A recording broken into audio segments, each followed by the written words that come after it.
sign up for today's session, and people will be logging on and joining us over the next few minutes. But before we get started, I would like to first welcome you to our session with the Conference Board of Canada, a partnership that we've entered into with them.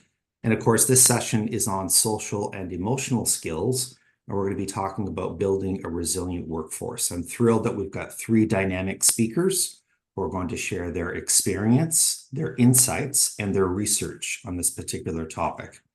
More on that in a moment, but first I'd like to start with a land acknowledgement. With participants joining us virtually from coast to coast, we acknowledge and respect the ancestral and unceded territories of all First Nations, Inuit, and Métis peoples. We encourage everyone here to take the opportunity to learn about the diverse and unique histories, cultures, and aspirations of the peoples on whose territories you work and live, and ask that you all determine how you can take action towards reconciliation. So thanks again for joining us. It would be great if you could take a moment and just in the chat feature, tell us where you're participating from. We always like to know where people are in terms of, are you from Victoria? Are you from St. John's, Newfoundland? Or where are you in the country right now? And if you're willing to share the organization, that's also great. So this particular session, as I'd mentioned, is going to focus on the social and emotional skills, which sometimes are called soft, people, or human skills, and they are critical for high-functioning teams. They include such skills as active listening, empathy, communications, and collaboration, and of course, resilience. And these skills are in high demand by employers despite the ongoing digitization in workplaces. And so today, I'm going to ask Heather, Sandra, and Randy to share, as I mentioned, their experience, their insights, and their research. If you have a question that you would like to ask one of our panelists, I would ask you to please put it into the Q&A function down below, and we will try and get to them. We're going to save time at the end, about 10 to 15 minutes, to take questions from our audience across the country. And in a moment, I'm going to ask each of our panelists to introduce themselves and to speak a little bit about this particular topic. After that, I've got a number of questions that I would like to ask them, and I'm going to provide an opportunity for each of the panelists to provide their thoughts on that. And Erin, who is our manager of events here at IPAC, is going to keep track of the questions, and she's going to share them with me. And then, of course, I'm going to try and get to them for you. So with that, I'm going to ask Heather, if you would start us off, if you could please introduce yourself and give us your opening comments on the topic. Over to you. Sure. Thank you so much, David. So my name is Heather McIntosh. I am the Director of Education and Skills at the Conference Board of Canada. A big part of my work is leading the work that the Conference Board of Canada does for the Future Skills Centre. So for those of you who are aware, or maybe you're not aware, a quick spiel on the Future Skills Centre is it is a consortium made up of three partners: the Conference Board of Canada, Toronto Metropolitan University, and Blueprint, which is an analytics and evaluation firm based out of Toronto. The three of us come together to make the Future Skills Centre. And the Future Skills Centre is designed to help support and develop insights, research, solutions to help Canadians tackle the future of work. My team specifically on the education and skills team has done a lot of work on things like work integrated learning and the benefits of it. And of course, a lot of work on social emotional skills. We started our research on social emotional skills quite a few years ago, and we are continuing to do research on it now because it continues to be a pressing topic for employers, researchers, and post-secondary education institutions alike. We hear consistently from employers that social emotional skills are the most in-demand skills. Things like technical skills are, of course, extremely important, and they are not any less important, but that we hear this growing demand for them. And we largely link this demand to this increased focus on things like technology and AI and digitization, as David mentioned in his introduction. So we see that although there's this growing demand and this explosion of artificial intelligence that is evolving into higher education and of course the workplace, we see that employers increasingly want to see or have employees with these skills, social and emotional skills, to be able to complement these technologies and use them to the best of their ability. Thanks, David. Thanks very much, Heather. Sandra. Bonjour à tous. Hi, I'm Sandra Lapointe. I'm a professor of philosophy at McMaster University. McMaster is on the traditional territory of the Haudenosaunee people and of the Mississauga people. So I wanted to acknowledge that. Great privilege to be on their land. All right, so what am I doing here as a philosopher? Well, I'm also the director of the Collaborative. The Collaborative is a McMaster-led initiative that is dedicated to mobilizing talent and knowledge from the social science and humanities and arts into our communities, into policy to meet needs that already exist. We all know that the academia is considered to be an ivory tower, and I agree with that. There's a lot of improvement to be made.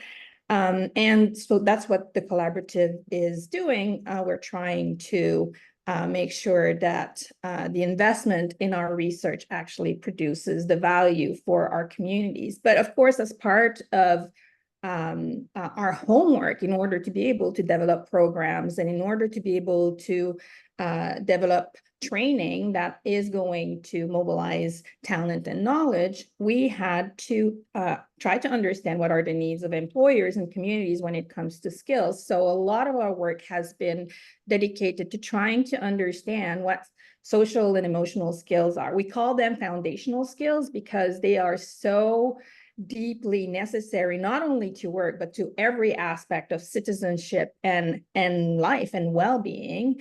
And they take so much time to hone and develop over the course of a lifetime. We thought that this might be a bit of a better way to characterize them. And so I think what Heather said is absolutely crucial, right? We need these skills. And maybe instead of repeating what Heather said, because I agree so much, I'm going to tell you the thing that I think is most important about social and emotional skills. Social and emotional skills, they don't exist in a vacuum. Okay, you can't make a list of skills and take them individually. You have to take them, first of all, in clusters. Social emotional skills, they evolve in a cluster. In different kinds of clusters, it's really messy. Part of our research shows that when employers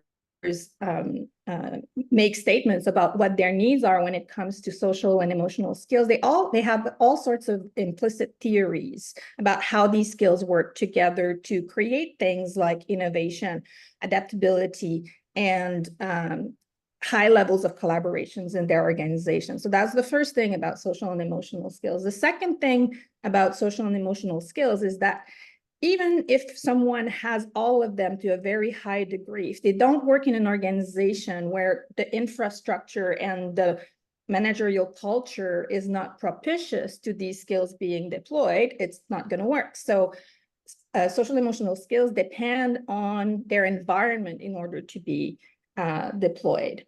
And yeah, as Heather was saying, social and emotional skills are also amplified by the kinds of technical skills you can learn through a webinar or a course. And of course, that is very important, but there are some very important distinctions between foundational skills and technical skills. And I think it can be put this way. Social and emotional skills are AI and disruption resistant, whereas technical skills are not. So that's probably a good way of thinking about them. And that also explains why they're so important, is because they are those skills that continue to animate our institutions or organizations, even as our technologies evolve. That is encouraging, Sandra, that technology and AI is not going to replace these important people. Randy, over to you. Okay, so I don't know if you could sense it through the screen, but as the speakers, including our moderator, was speaking, I want to say, can I get an amen? Because all of the comments people were making were so fabulous. So I'm Randy Lindsay, CEO with Future Work Society. We're a social purpose organization in Nova Scotia. And for the last 40 years, we've been helping people realize their potential at home, at work, and in community. Probably for the last 10 years, we've been working aggressively in the space around social emotional skills. And from our perspective, and again, echoing a lot of the other speakers, we believe that social emotional skills are the important underlayer to support basically unlocking the potential of people. So whether those are traditional essential skills like reading and writing, or more employment related or job related skills, we believe that they're the important underlayer to support the unlocking of that untapped potential. I also wanted to say that you're all part of a dream that I've had to be together on a platform like this. I've had the opportunity to work in this field for a good number of years. And when I initially talked about social emotional skills, and at that point, they were called soft skills, I felt like a soloist. I felt like I was singing a little bit in the dark. And now I feel like there's a bit of a chorus. So I want to give props to the conference board, to the Future Skills Center, to IPAC for making this day possible, and for all people attending. The fact that there are people that are coming to the realization or increasing their voices around the importance of social emotional skills and the pivotal role they play in the success of individuals. And I think more and more importantly, the role they play in the success of us as a nation, I think is becoming really, really exciting. And I think there's great space for us to continue to evolve and to make some really great changes. Thank you very much, Randy. And just to let everybody know, you will receive after today's session the recording, and that will come out to you early next week. And we're also going to send you a survey. So let's get into it now. So let's have a good discussion with our three panelists. And Heather, I'm going to ask you the first question. So we've talked about social and emotional skills in this opening, but why? Why have they become increasingly important in today's workforce? Thanks so much, David. I'm going to go back to where I started, which is thinking about or discussing this whole idea of what we're seeing in the world, which is very much related to this explosion of technology, right? And I think that we've always known that these are very important skills: critical thinking, problem solving, active listening, right?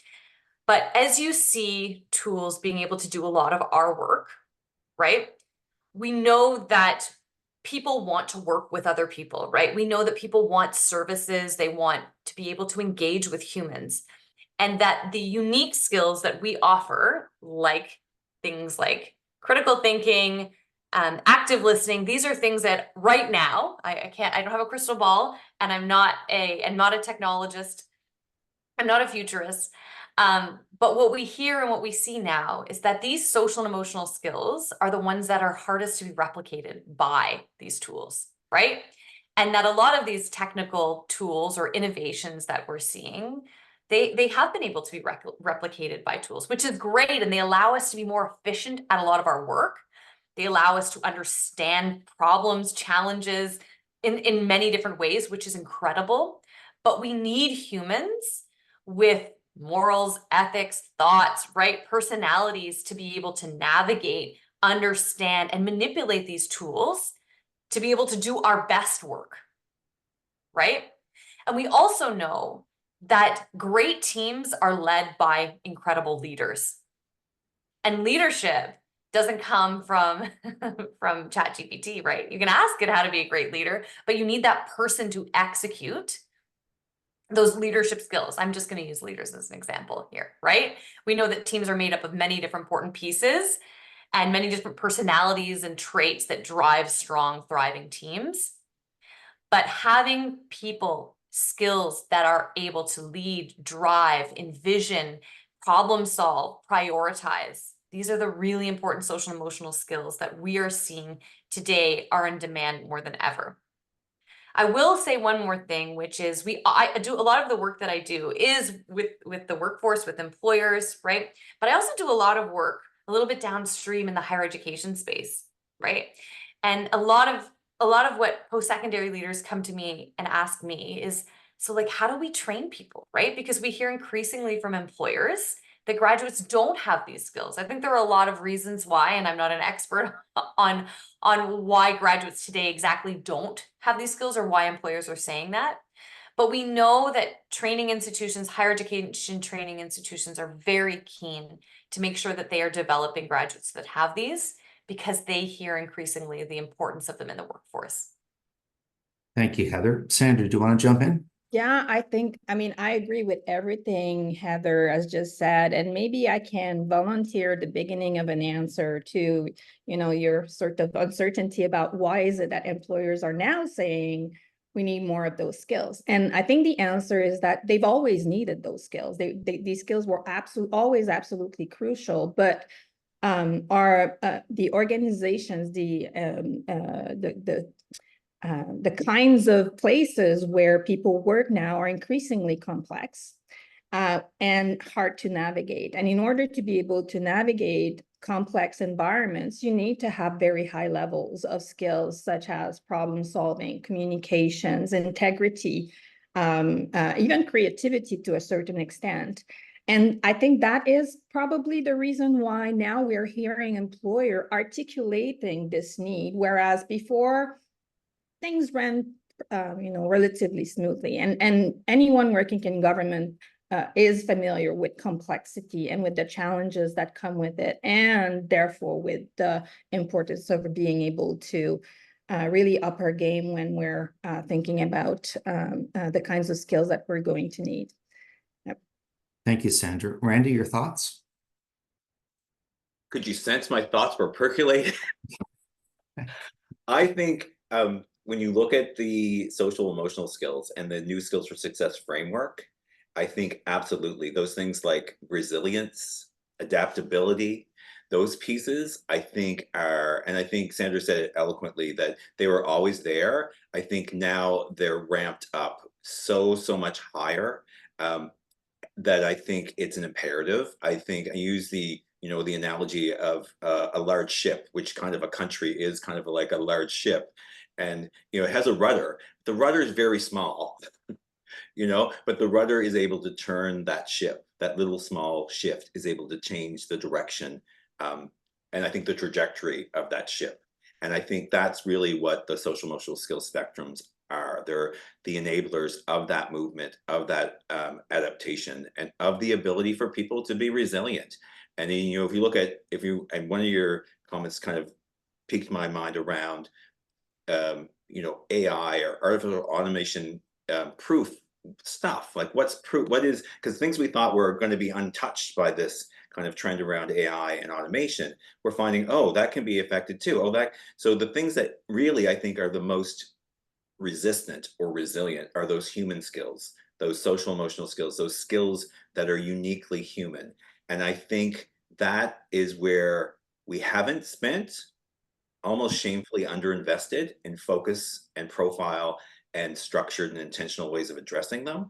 But those are the skills that I think are going to be buoying of individual people's pathways and lives. And I think our success on the global stage is going to be dependent on how well we do that. So, Randy, I'll stay with you for the next question. And you and I had talked about this earlier. So are they skills or attributes? Oh, okay. Well, that is a lovely question, a question that I adore. So one of the things I think we have to kind of situate, I don't know that anyone was born an engineer. I don't know that anyone was born, a graphic designer. I think we focus on teaching those skills.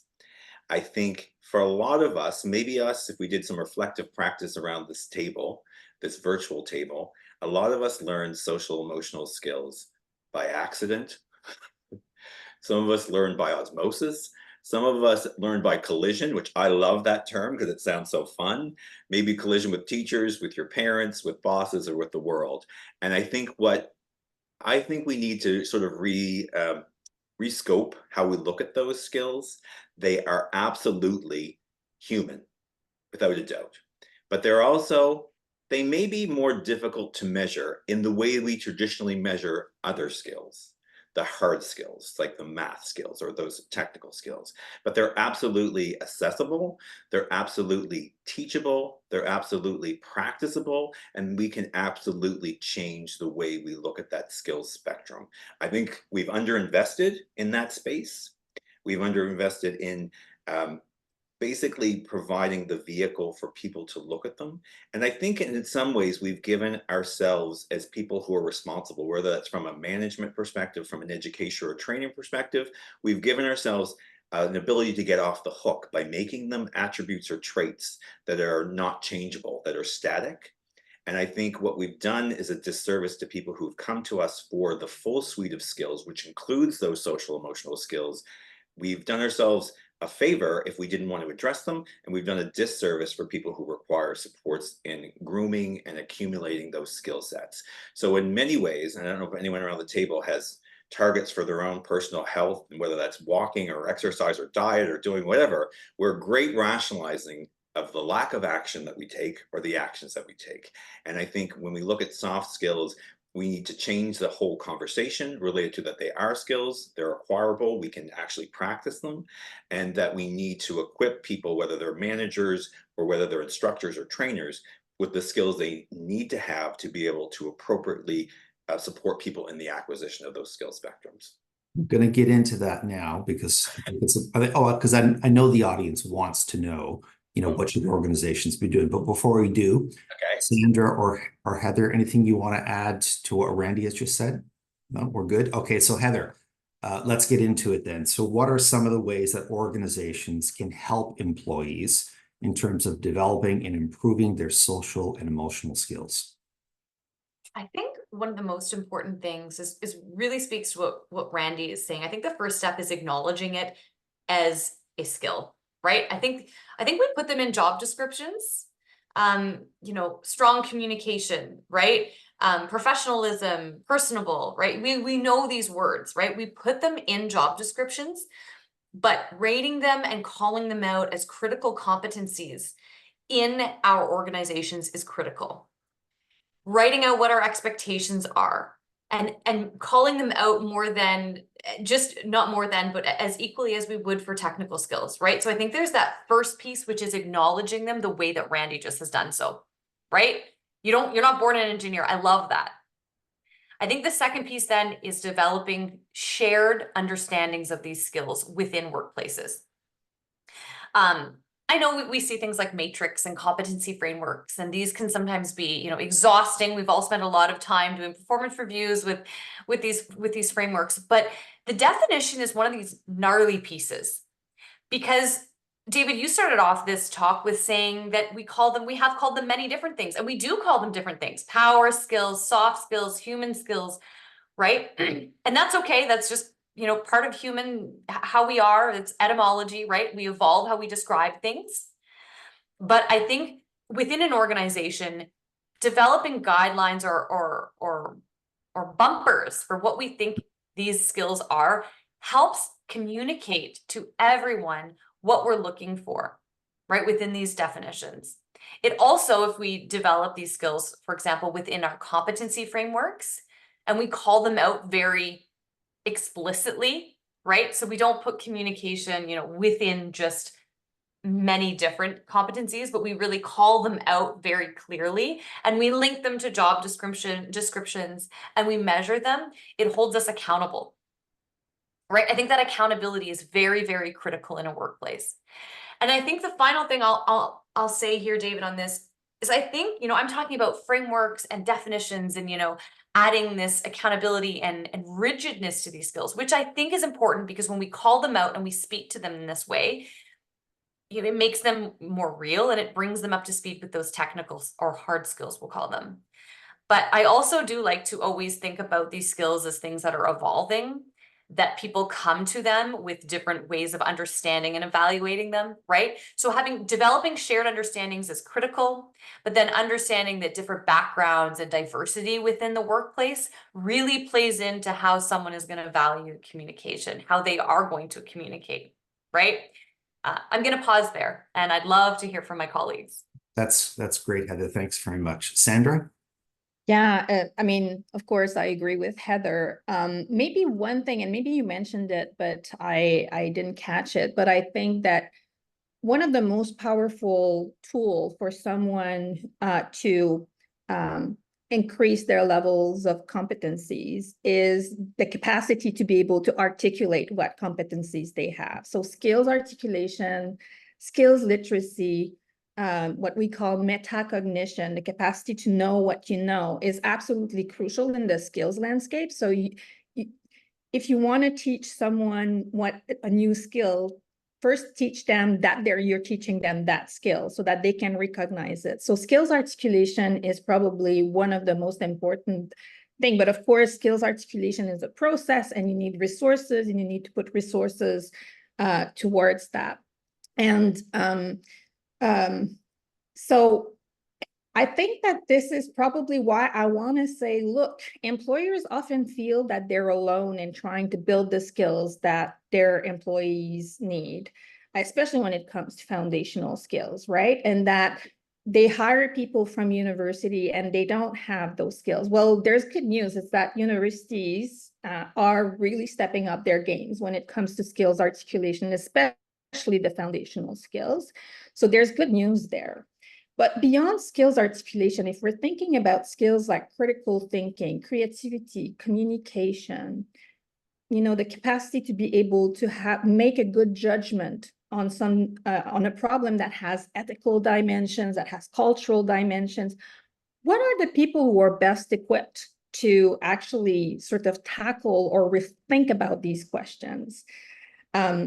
I want to cite Wendy Stuckier. Wendy Stuckier is one of the co-founders of the Future Skills Center. And there's something that I love as a humanist that she always says. She says, look, if you want to hire someone who's going to be able to tackle complex problems, someone who has large amount of social and emotional skills, look towards the social science, humanities, and arts. Because those skills that are taught in those programs are the skills that are hard to learn. Project management, a strategic leadership, these sort of cognitive toolkits that you can add on to an MA, BA, or PhD in philosophy or history or sociology, they're not as labor intensive. They don't take as much time to.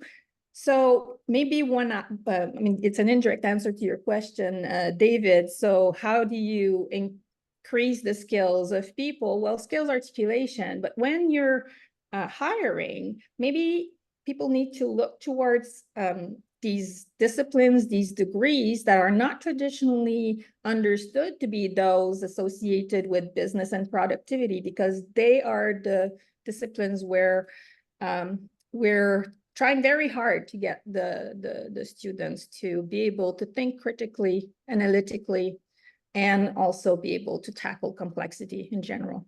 Thanks, Sandra. I'm going to get to that hiring in a second, but before I do, Randy, any thoughts you want to add?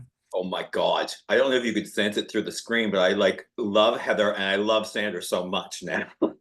It is absolutely so exciting to hear I think the elevation of the conversation related to the importance of these skills. And I think when you talk about definitions, I think absolutely my heart goes a flutter. The importance, I said, if we were to take the whatever number of people and we were saying define a competency like motivation, every single person would have a different definition. So if we're expecting to have people change those, it's very difficult when you have such a scatter of what the definition of those things are. So how do people know how to change them? I love that conversation. And I love the focus on the work to make that really explicit so that people can get their heads around, how do I support people in acquiring those? Or how do I myself make the changes to do that?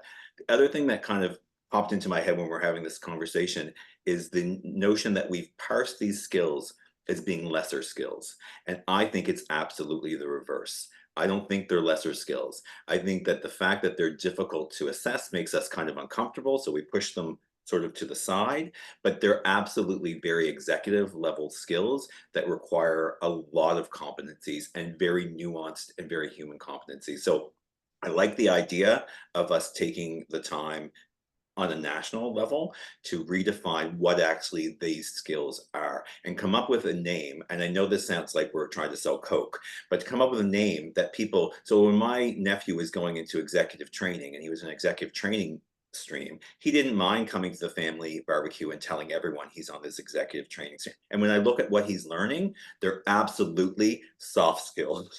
They're all social emotional skills. They want him to be able to get that job, to ladder in the job, to have the communications, to be able to make his teamwork, to be able to ladder and connect with agencies, with business partners, and with his executive team. He's not shamed by having to focus on those skills. He feels elevated and esteemed. So I think we've done a disservice in how we've parsed these out as lesser. They're absolutely not lesser. And I think we have to change that whole conversation so that people feel rightly valued for those competencies. And that when we talk about them in a performance review or in a coaching space, that people feel like, yes, you're going to give me the full suite of skills I need to get a job, to keep that job, and to ladder within that job. And we are doing people a disservice if we don't make sure as best we can that they have the full suite of skills that require them for full participation. And I think that conversation is very, very exciting. Okay, that's great. And I'm encouraged, Sandra, by what you talked about with the students. So we work very closely with the Kappa schools across Canada. And I know that they're really trying to focus on collaboration. And all the other skills as well. And I Yes. think what Randy's saying is like soft skills are actually really hard. They are the hardest skills to learn. That's the reason why the investment needs to be substantial when we're thinking about the future of the workforce. So yeah. Okay, I so- loved you before, Sandra. Now I love you even more. Okay. All The right. love is new level. There's a new level of love. I'm going to have to start disagreeing because there's too much love going on here. All right. Full disclosure, I'm one of those people that when I'm hiring, I'm looking at someone's resume for their extracurricular activities. And I'm always looking for people who play team sports or who volunteer for organizations where they have to collaborate and they have to work with others. So let's talk about how employers can attract and recruit for talent for social and emotional skills that is necessary for their organization. Heather.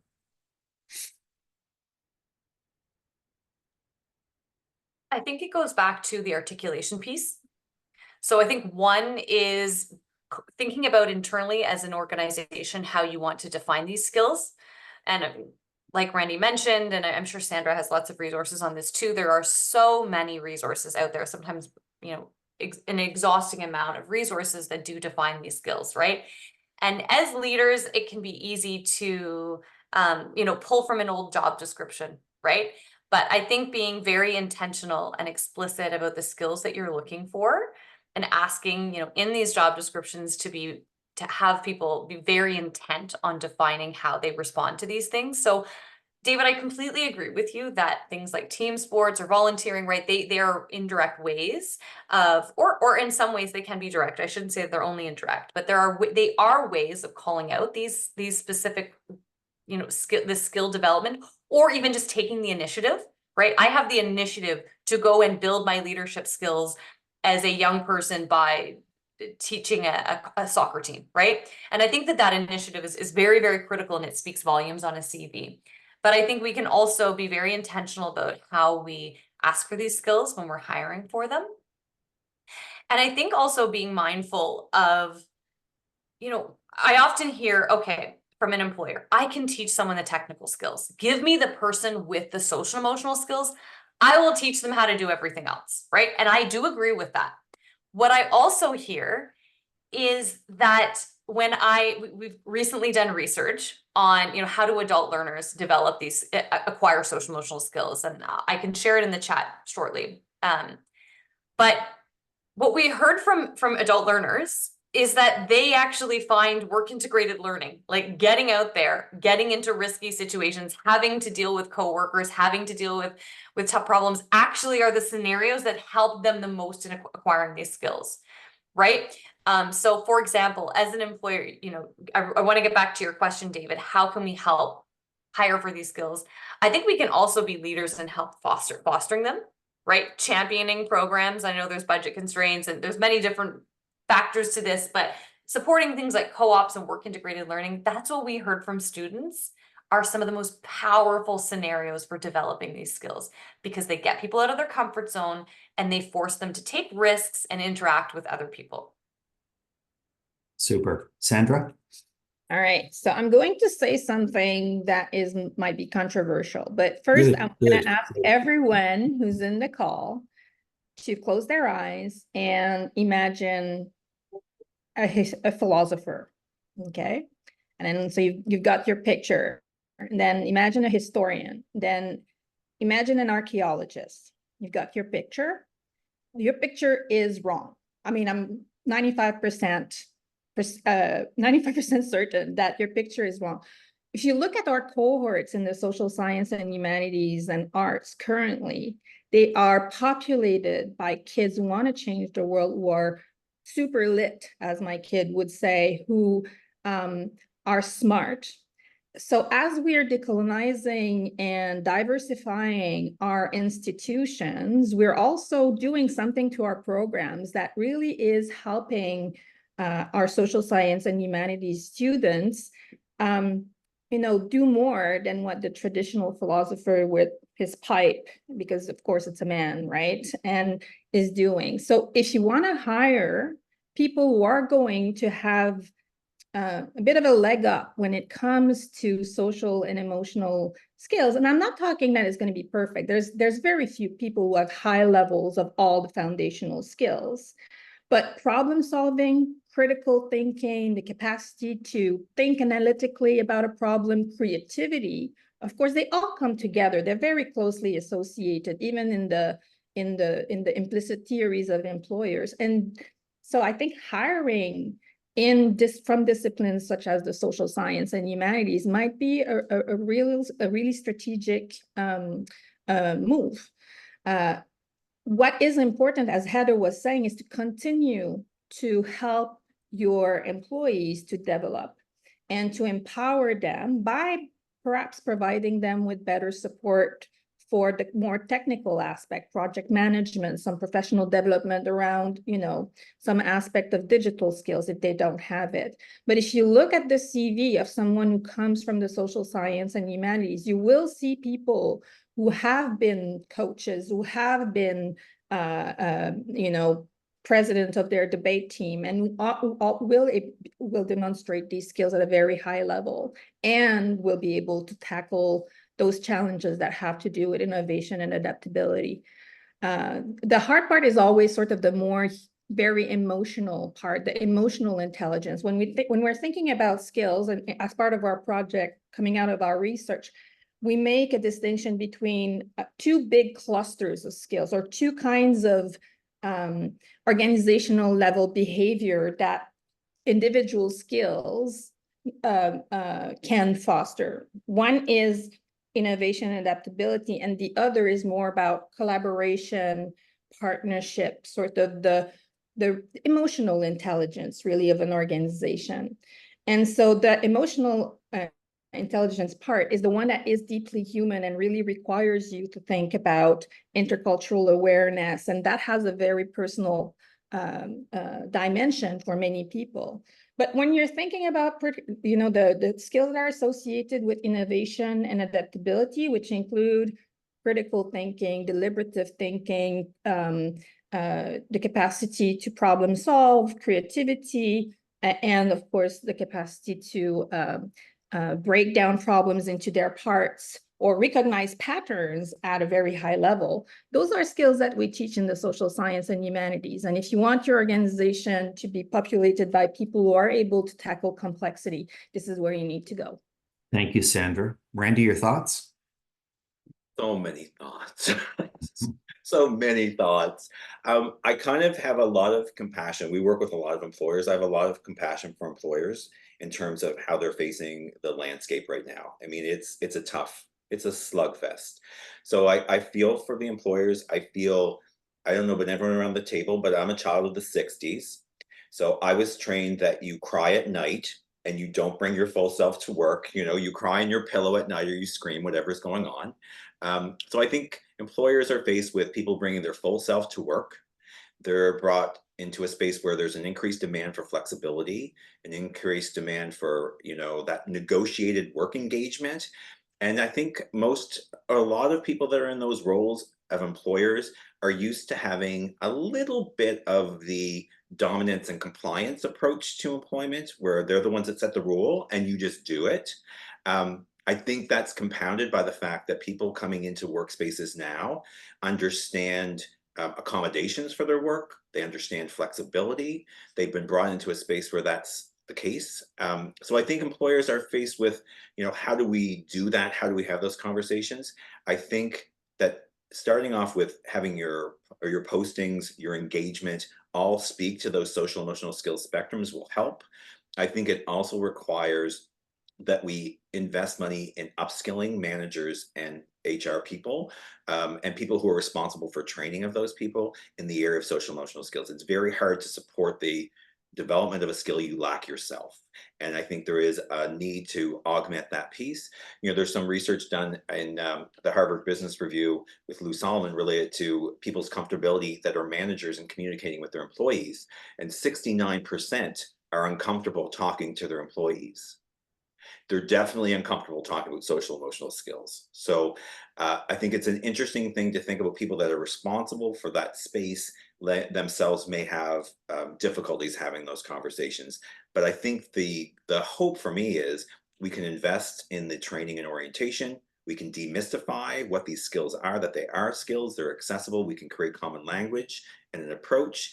And I think if we look at it from the perspective of we're not degrading traditional vocational or the more traditional essential skills, they're absolutely important. What we're saying is there's an equal new skill set that we can focus on that will amplify those other skills. So imagine a space where you have someone with great technical skills, but they're also perspective, they're perceptive, they're charismatic, they work well as a team. Like you're amplifying the success on your teams and your ability to increase productivity and the overall joy and experience of your workforce, which is going to decrease your turnover and make people basically more joyful in their work, which I think is the win-win all the way around. Super. Thank you, Randy. I want to get to some questions from our audience. I'm going to do that in a moment. So if anyone has questions, please put them in the Q&A function. We do have people from across the country participating, and many of the people who are participating are now in a new world of work. And so they're in a world of, some of them are working virtual, some are different hybrid. Technology has impacted them. So Randy, how has technology, impacted the social and emotional skills? So how is it different now versus when everybody was at the office, 5 days a week in person? Yeah. So I'll just full disclosure, during COVID, I never went home. Just so we're clear. So I worked in space the full time. So I'm a proponent and a believer in coffee, that cooler talk. I love that. I think for people who have gone through that virtual experience, it is much more difficult to create teams. I know teams that were created during COVID that they had never physically met each other. I think it requires intentional approach to creating that connectivity. I think it requires exemplary social, emotional, human skills and the ability to, with intention, make sure that those connections happen. And I think it is, I would say, more difficult than the sort of traditional in-person approach to doing those kind of connectivities. So I think it is a challenge. But I think the key is to make sure. I was talking to a colleague of mine the other day, and we had this conversation related to people's feeling in their workplaces and not being joyful. And I think it's important to plan for joy. And I think it's important to, if you want teams that are connected, it's important to structure and plan for that to happen, not to just expect it to happen by osmosis, but to be intentional and structured with how you want that to happen. And I think when you're on a virtual platform, you have to amp up your intentionality around that space to make sure that your teams, if they require collaboration, and that they have the opportunity to have those happen on a virtual platform. That also is revealing my age because my daughter, apparently, who's 20, feels perfectly connected on virtual platforms. And so she does a lot of her socializing, probably, I would say, more than she should on virtual platform. There's laughter, they're talking, there's many people in the room, but there's actually one person in that space. So I think there's a little bit of generational difference in that as well, in terms of people and probably personality constructs. But I think with intention and structure and focus on what you want, I think you can make some good headways even on those virtual platforms. I'm just going to ask if Heather or Sandra have anything very briefly that they would like to add to that before we go to questions from the audience. Heather? No? Sandra? Maybe just one note. So I completely agree with Randy. It's really hard to foster a collaborative environment when you're not connected in person, but maybe not for everyone. I would say that, you know, collaboration is something that's very onerous in terms of, you know, your effects, your emotions. And I wouldn't be surprised if in some context, the virtual setting can be actually a place where you feel safer for collaboration purposes.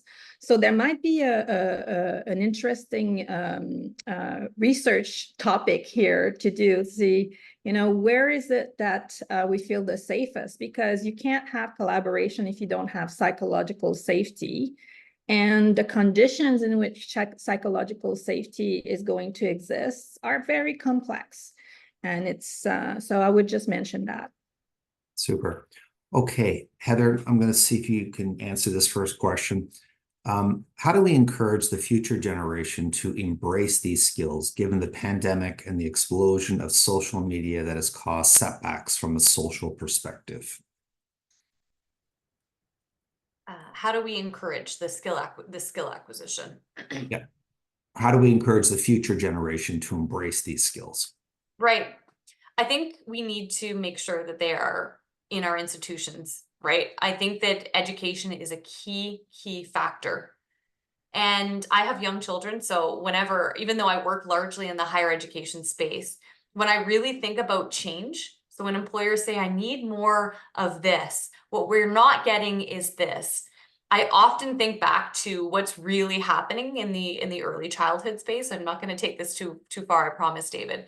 But I'm just to use it as an example, that being very intentional about making sure skill development is happening throughout the life cycle of our education journey is very critical. And I mean that from the K to, you know, adult learning space. I also think that it's important to, and Sandra's mentioned this in different ways, Randy has mentioned this in different ways, but just to sum it up is to also know that these skills can be developed. Like, we are malleable, right? It's not like you have them or you don't, right? These are things that we can develop. So as employers, we have the opportunity to offer training, learning, upskilling opportunities to test and explore these skills. And what better place to do it than on the job, where there are things that we can't control. There are different scenarios, different people, different personalities.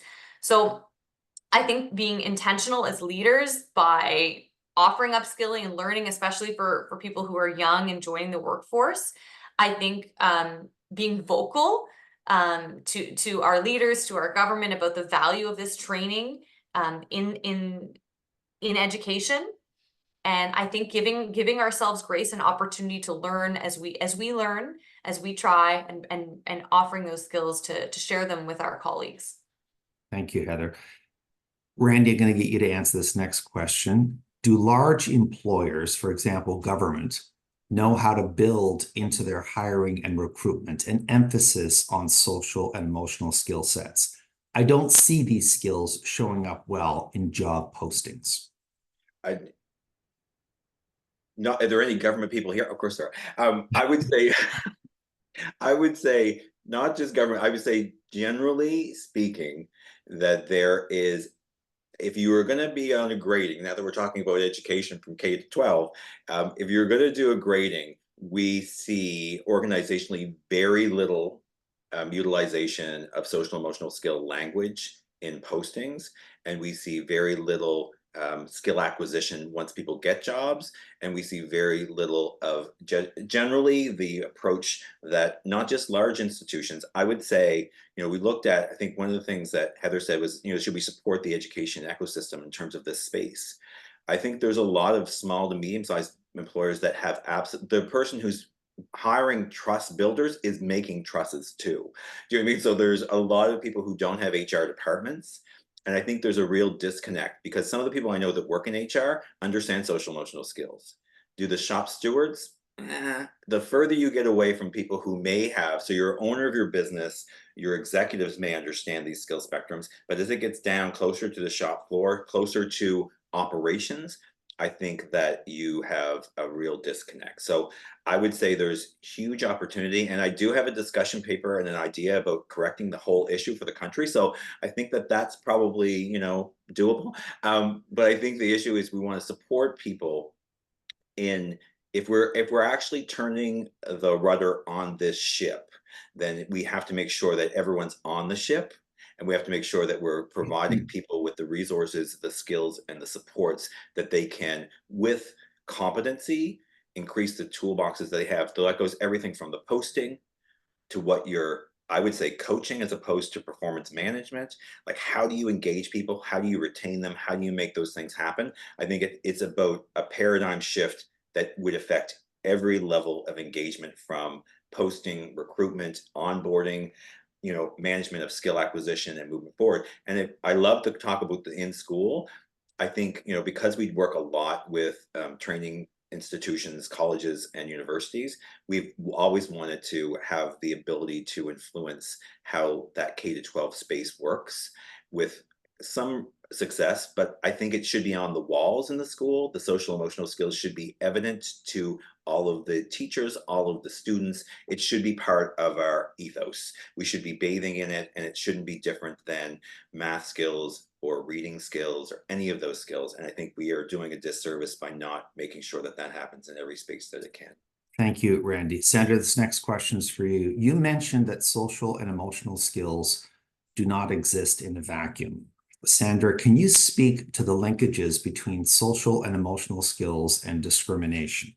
Oh yeah, So- that was a really important question, right? Yeah. Do you wanna flesh it out a little bit more? Yeah, sure. So social emotional skills are individual, but some individuals, particularly those with marginalized identities, work in an organization or systems that do not uphold their aspirational values and goals. So Right. how do those organizations or individuals deal with that?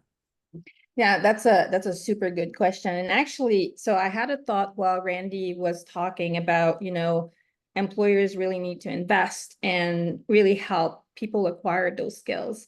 And my answer to, or my reflection or my comment on both questions was like, sure, skills are important, but when I said that skills don't evolve in a vacuum, I think it's also important to see what kinds of managerial culture or organizational infrastructure exists. If you want people to be able to deploy their skills fully, you have to create the conditions in which they can do so. So you can't ask someone to be a critical thinker if the boss is always shutting down your ideas. That's just not going to work. And I mean, there's something similar to say about discrimination. So discrimination is a hard thing to tackle because yes, it's not just a matter of skills. Sure, there are some skills that as an individual you can have that are going to make you more empathetic and better understanding of difference, and that may be a beginning. So like skills such as intercultural awareness, for instance. But discrimination is something that comes out of the, some very simplistic cognitive strategies that we have. We call them biases. And so it's hard. The best thing that an employer can do in order to make sure that the conditions are fruitful for collaborations that are not going to, be polluted by things like discrimination is to make sure that there are rules and routines and policies within the organizations to do that, and that intercultural awareness is in fact really well supported in the organizations, about creating the culture in the organization and making sure that every employee is empowered, I think would be my answer. So Thank that's you, the Sandra. We've got a number of questions. I'm going to ask my panelists to make your answers very brief so we can try and get through these. Heather, the next one's for you. And this is a leadership question. Skill development is key, and we need to equip leaders and contributors with them. How do we hold people to account for using soft skills to be people-centered, kind, coach, support, and communicate versus just getting the job done? I think we build them into our competency frameworks. I think that's the most important piece. And we define the skills, again, knowing that there are a diverse way of expressing and evaluating and those skills. So we make them, guidelines. So we define them as an organization. We communicate about them and we talk about them regularly. We talk about them in performance reviews because that helps team members and leaders be accountable. We evolve our definitions of them as we need to, and we build them very intentionally into our competency frameworks and our job postings. Super. So Randy, when people run into employers or managers who seem to lack these social and emotional skills, how can we encourage them and foster the development of these types of skills? I kind of like piggyback on what Heather says. I think you cannot change the expectations without supporting people with skill acquisition. And that goes for employers too. That goes for HR departments. So I think if you have an employer that doesn't have those, then I think you make competency training available to them. I think you give them the opportunity to add to their tool chest. To say that you have this whole new thing to look, I find that, if we were to say now social emotional skills are important and you're going to have to do them, well, the part that's missing is you have to bring the people that are going to exercise those along. And there's a learning, there's an upskilling for people who are in management, who are in those jobs of HR. And I think if we don't do that, you can use the words, you can tell them what the expectation is, but if they don't have the comfort in the ability to do that, you can do that in a way that's abusive to people. You can do that in a way that's eroding to people. You can do that in a way that's as authoritative as it ever has been. And I think if we're looking at changing a paradigm, you absolutely have to change the modality. And I think the key thing I'd say when you're doing this work is you have to seek to understand.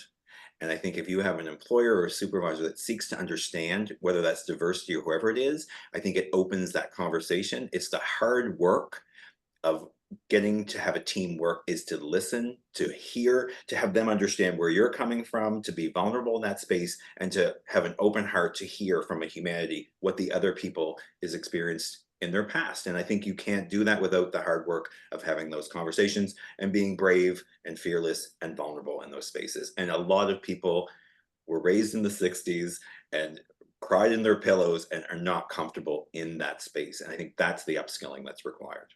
Okay, Sandra, I'm going to get the last question to you, and then I'm going to ask each of our panelists just to provide some very brief closing comments on what they've learned from the audience today and what you've learned from each other and what message you want to give to them leaving. But Sandra, before we do that,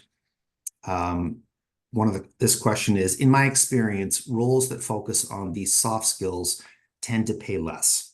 What do you have to say about organizational culture and the shift away from top-down management style to one that values these skills with financial compensation? I'm giving this question to you, Sandra, because you mentioned earlier the value of an undergraduate degree in humanities. Yeah, no, absolutely. Yeah, I say yes. Yeah, let's put the money where we need money.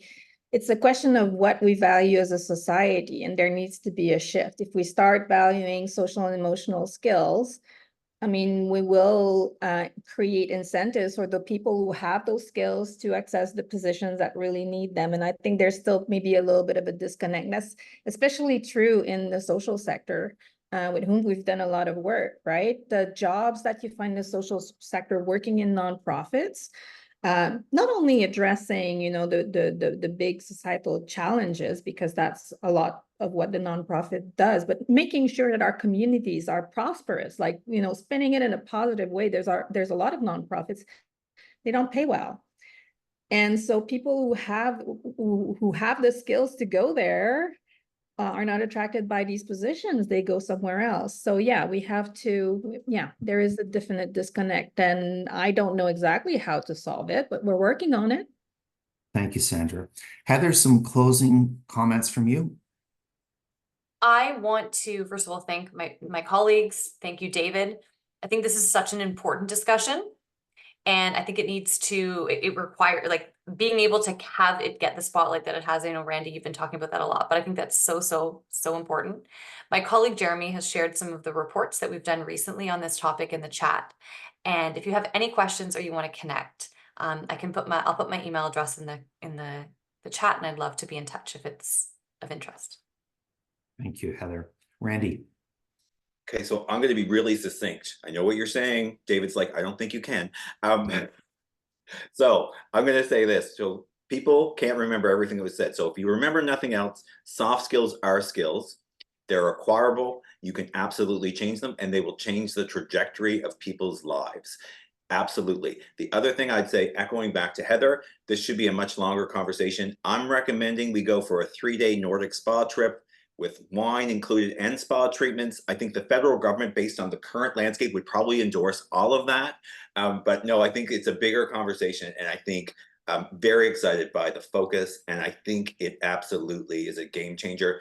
I will connect with Heather because I have an idea to solve the whole problem for the nation and maybe the world. So we'll be in touch. Wow. Okay, well, people are asking if there's going to be a part 2, so I think we're on to something here. Sandra, your concluding comments. Yeah, thanks so much for the invitation. This was a lot of fun. And if there is one thing that I want to emphasize is the idea that skills don't evolve in a vacuum, and we can talk, about how to build skills and who has those skills. But if we don't talk about the environments in which these skills need to be deployed, we're only considering half of the problem. And that's another big discussion to have.